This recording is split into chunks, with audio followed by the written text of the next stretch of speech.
Bilang kung may mga problema dyan na kaya mo namang isolve, kung akong tawagin na stress na ako, pwede naman siguro gawin ko na ng paraan, hindi lahat na lang die, ano bang silbi din yan?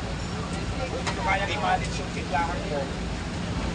Yan ang sinasabi ko sa inyo matagal na.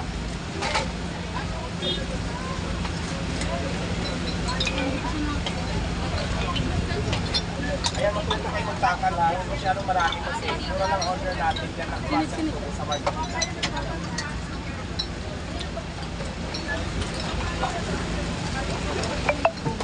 Paano nito doon?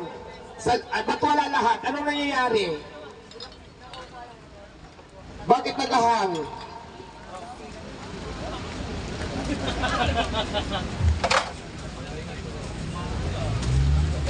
Ay! Nangyayari sa manwa. Yun o.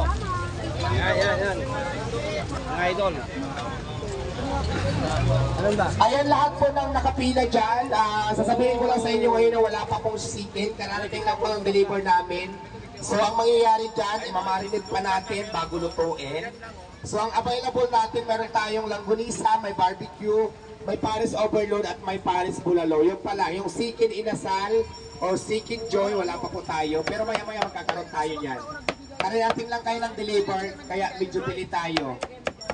Ayan, tapos sa lahat naman ang gusto magpa-picture dyan for souvenir sa akin, maya-maya kaunti ha, kasi madami pang gagawin. Actually, kararating ko lang galing ng Jinsan. Na-invite tayo nung kabababa ko ng aeroplano ngayon, masakit pa yung tenga ako sa jet lag. First time ko din nakasakay ng aeroplano, kaya nag-enjoy talaga ako. Alam niyo ba, grabing kabak ko sa aeroplano, tatalon na sana ako kasi parang feeling ko gaganon yung aeroplano, oh. Tapos syempre nasa Jinsan lang din naman ako, talagang hindi ako pumayag talaga na hindi ko makita si Mami Junicia. Hinanap ko talaga. Buti nagkita kami.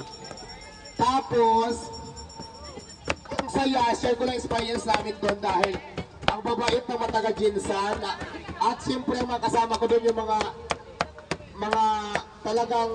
talagang tinitingala sa Jinsan yon. Maraming salamat, nag-enjoy ako.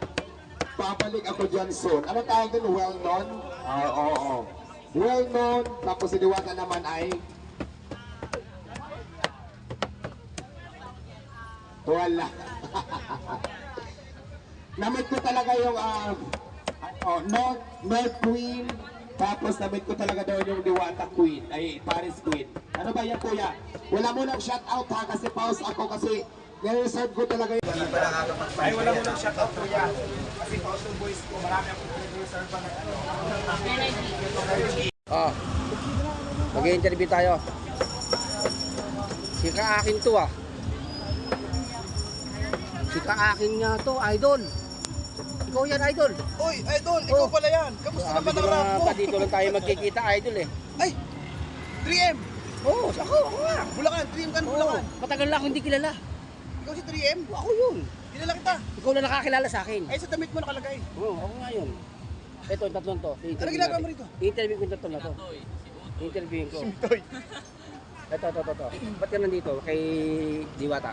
Para matikman si Diwata. Ay, yung pare. Para matipas. Akala ko si Diwata titikman mo eh. Pares. Pare. Okay. Ito. Ba't palingon-lingon ka? Ngayon ako nakarating dito, kaya iuwi ko na si Diwata para di na ako bumalik. Oh, Ani pare. grabe naman to. Grabe ka naman. Napakasama ng ugali. Ito. Para magpa-picture. Magpa-picture tayo muna kay Diwata. Tapos iuwi na natin. Para pa-pogi balls to ah. Galing ah. Ikaw naman. Ano po ba yung tanong, kuya? Ang tanong ito. Ginigyan ko din. Hindi naman nakakita si Diwata eh. Ano po yun? Nagusto mo ba yung Seeking Joy o yung Paris Overload? Yung Seeking Joy, ang laki. Ah, Ang malaki. malaki. Okay. Parang yung hita niya. Sinaki ng hita ko. Grabe naman yan. Malaki talaga. Sulit Sulit yung Sulit Seeking Joy. na sulit. Yun, okay. Pero yung pares nila, Oo. para sa akin, medyo maalat talaga ng konti. Maalat ng konti. Konti lang. Konti lang. Okay. Hindi Yun. lang maalat. Pero, sulit. Ang dami tao. Ang dami, talaga. O, yan o. Oh. Puno. Talagang Obvious talaga, maraming tao. pinipilahan mga ito. Oo. Kaya, kung pupunta kayo rito, mga taga Bulacan, San Miguel, lalo sa mga taga San Miguel, Bulacan, pag-isipan nyo. Ano daw? Woo!